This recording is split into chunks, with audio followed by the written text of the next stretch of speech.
다음으로는 우리 2014년 1회에 82번 문제로 한번 가볼까요? 산화적 인산화에 의해서 생성되는 고에너지 화합물을 우리는 ATP라고 이야기를 합니다. 산화적 인산화에 의해서 우리는 NADH 같은 경우는 3ATP가 생성이 되고요. 그리고 FADH2 같은 경우는 2ATP가 생성이 됩니다. 다음 문제로 우리는 88번 문제를 한번 보죠. 맥주의 혼탁 방지를 위해서 사용되는 식물성 효소를 묻고 있는데요. 맥주의 혼탁이 되는 원인을 보자면 단백질이나 아니면 폴리페놀성 물질들이 많습니다. 여기서는 단백질에 관련돼서 물어봤다라고 보시면 되고요. 파파인 같은 경우는 단백질 분해 효소죠. 파파야에 있는 단백질 분해 효소이므로 이 단백질을 분해할 수 있는 단백질 분해 효소를 찾아주시면 됩니다. 펙틴아제 같은 경우는 펙틴 분해 효소고요. 주로 이용되는 것은 청진 주스 만들 때에 많이 이용이 됩니다. 레닌 같은 경우는 음료 효소이고요. 만들려고 하면 치즈 제조에 사용을 하게 되겠죠. 나린지네이즈 같은 경우는 나린진 분해 효소인데요. 감귤류에 있는 쓴맛 성분으로 나린진이 있거든요. 그래서 이런 감귤류 성분이 나린진인데 감귤류의 쓴맛을 제거할 때 이용하는 효소입니다. 다음 문제는 우리 91번으로 한번 가보겠습니다.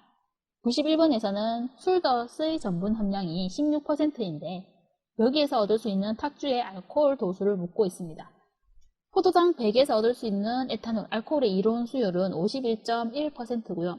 그래서 만약에 16%, 전분 함량이 16%라고 하면 전체가 100이라면 그 중에 16이 전분이라는 것이죠. 포도당이라는 것이죠.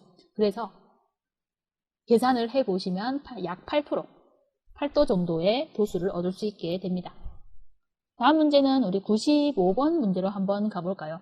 간에서 프로트롬빈을 비롯한 여러 가지 혈액 응고인자를 합성하고 정상 수준을 유지하기 위해 필요한 비타민인데요. 여기서 보면 혈액 응고인자라는 힌트가 나왔고 혈액 응고라고 했을 때 여러분은 비타민 K를 떠올리시면 되겠죠. 대표적인 결핍증으로 한번 정리를 해보면요. 비타민 A는 야맹증 이 되고요. 비타민 D 같은 경우는 구루병, 그리고 비타민 E 같은 경우는 용혈성 빈혈, 그리고 비타민 E 같은 경우는 혈액응고 지연 등의 결핍증이 대표적입니다. 다음으로는 99번을 봐볼까요? 99번은 단식으로 해서 저탄수화물 섭취를 할 경우 나타나는 현상이 아닌 것을 찾으라는 것인데요. 저탄수화물 섭취를 했다는 것은 뇌와 말초 조직이 사용할 에너지원으로 포도당이 부족해진다는 것입니다. 그래서 내 몸에 저장이 되어 있는 다당류 형태인 글리코겐 양은 감소하게 되고요. pH 낮아지고 케톤체, 간은 과량의 아세틸코에를 케톤체로 만들게 되죠. 그래서 뇌와 말초 조직은 대체 에너지원으로 포도당을 이용하지 못하고 케톤체를 급한 대로 이용을 하게 되죠. 그래서 아닌 것은 2번이 되겠습니다.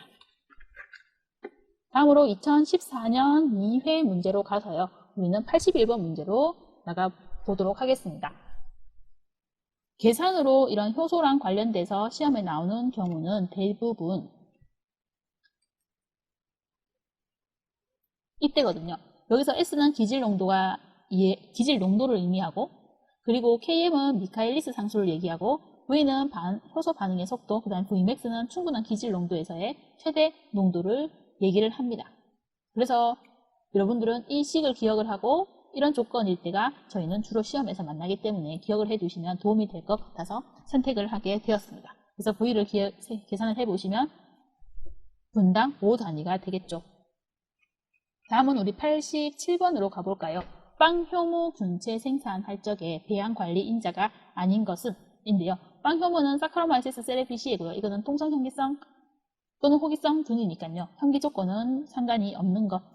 다음 문제로 90번으로 넘어가 볼까요? 비타민 F에 관한 것인데요. 비타민 F는 필수 지방산을 의미하고요. 여기서 필수 지방산이 아닌 것은 아라키딕 애시드입니다. 아라키딕 애시드 같은 경우는 탄소수가 20개의 이중결합은 없는 것. 그리고 아라키도닉 애시드 같은 경우는 탄소수가 20개의 이중결합은 4개. 오메가로 따지면 오메가6 지방산입니다.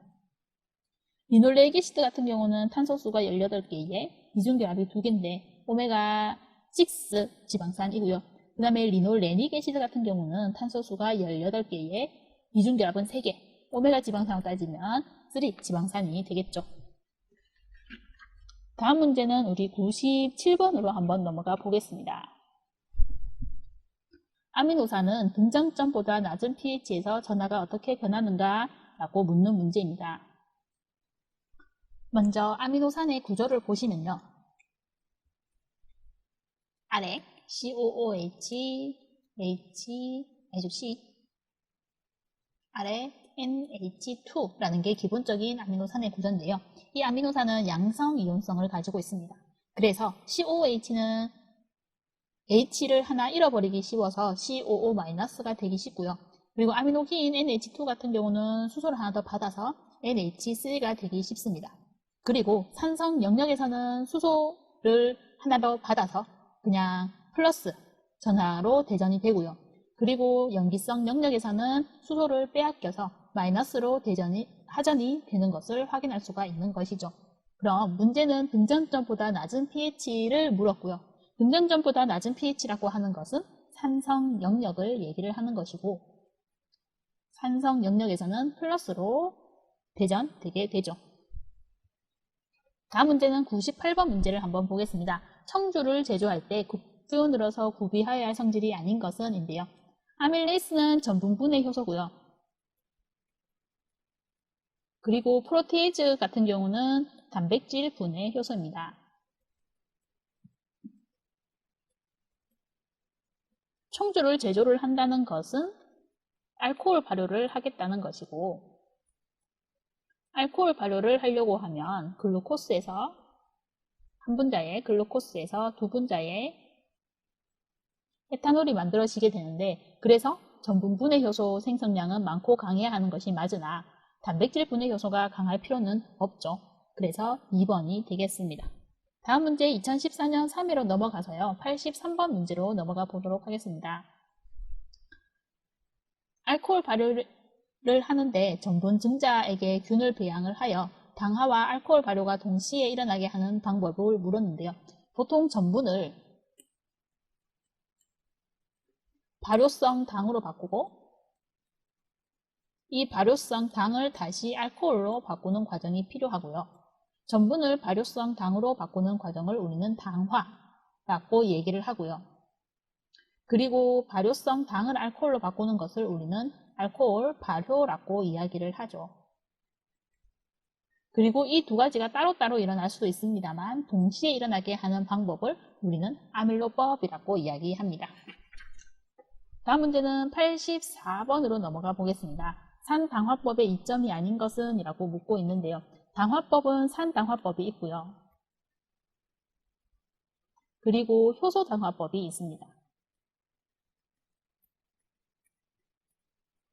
그리고 발효률의 경우에는 분해 한도라고도 얘기를 합니다만 효소당화의 경우에는 97% 이상이라고 얘기하는 데 비해서 산당화법 같은 경우는 발효율, 분해 한도가 90%라고 이야기를 하거든요. 그래서 발효율이 증가하는 것은 아니게 되죠. 다음은 87번 문제로 넘어가 보겠습니다. 효소 반응에 대한 설명으로 바른 것은? 이라고 묻는데요. 금속이온도 보조효소가 될 수 있고요. 결합할 수 있고요. 그리고 반응 생성물이 많아질수록 반응 속도가 계속해서 빨라지는 것은 아닙니다.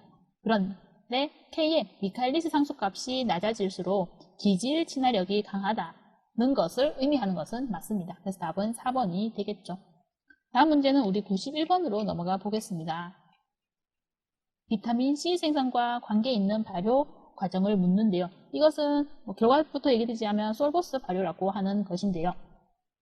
솔보스는 글루코스에서 비타민C를 제조할 때 중간체로 이용을 하게 되죠. 우리가 비타민C 생산을 하는 과정을 보면 솔비토를 이용을 해서 솔보스가 만들어지고 그리고 이 솔보스가 여러 가지 몇 개의 과정을 거쳐서 L-아스콜빅 애시드, 즉 비타민C가 되는 것이거든요. 그래서 중간에 이런 솔보스가 들어가는 솔보스 발효가 비타민C 생산과 관계 있는 발효 과정이 되겠습니다. 다음 문제는 우리 98번으로 한번 넘어가 보죠. 98번에 보시면 호모 젖산 발효와 관계없는 것을 묻고 있는데요.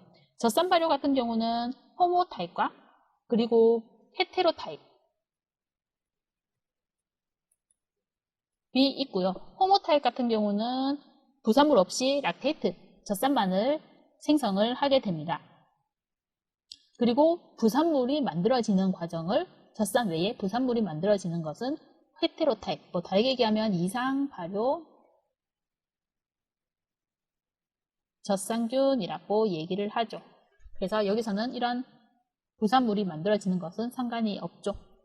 참고로 락토바시러스 불가리쿠스 같은 경우는 락토즈로부터 대량의 젖산을 생성을 할 수 있는 균이고요. 그리고 락토바시러스 델브레키 같은 경우는 락토즈를 발효하지 못하는 것으로 케피어라고 하는 것을 제조할 때 이용할 수 있는 균입니다. 그러면 락토즈는 발효하지 못하니까 무엇을 발효하냐 하면 당밀이나 아니면 전분 당화액으로부터 젖산을 생성하게 되죠.